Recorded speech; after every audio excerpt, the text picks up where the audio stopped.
रसूलुल्लाह सल्लल्लाहु अलैहि वसल्लम के सहाबा ये वो लोग हैं जिनसे मेरे अल्लाह को खुसूसी प्यार है।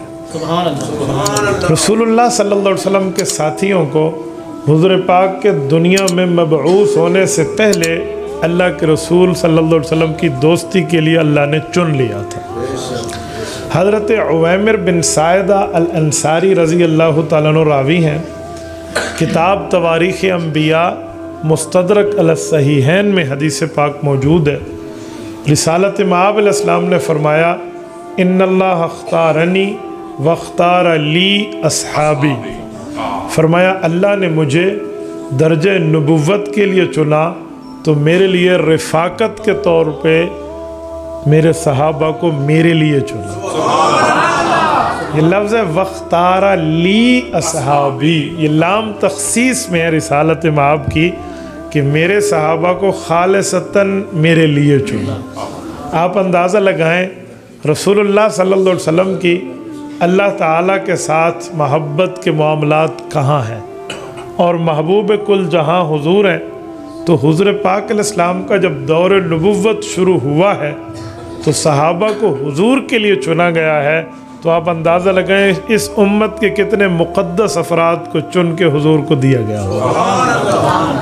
अब हुजूर अलैहिस्सलातु वस्सलाम के सहाबा पहले दिन से तय है। अब जो सहाबी होता है उसका मकाम और मर्तबा कुरान करीम बयान करता है कि वो ईमान लाने के लिए आइडियल है, नमूना है। और नमूना किसे कहते हैं आप और हम जानते हैं।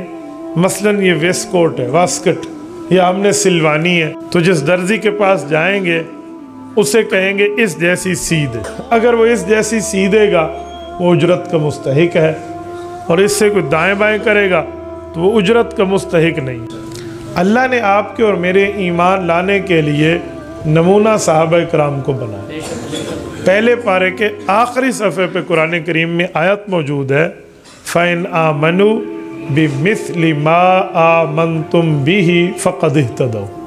फरमाया तुम चाहते हो कि तुम हिदायत याफ्ता बन जाओ तो ईमान वैसे जैसे मोहम्मद के यार लाए हैं तब मोतबर है, वरना नहीं। फ़इन तवल्लौ फ़इन्नमा हुम फ़ी शिक़ाक़। इनसे मुँह फेरा, इनकी तरफ कमर की तो तुम गुमराही के गड्ढे में मुब्तला हो जाओ। ये अल्लाह रब्बुल इज़्ज़त ने आपके और मेरे लिए हुजूर पाक के सहाबा को मेयार ईमान बनाया।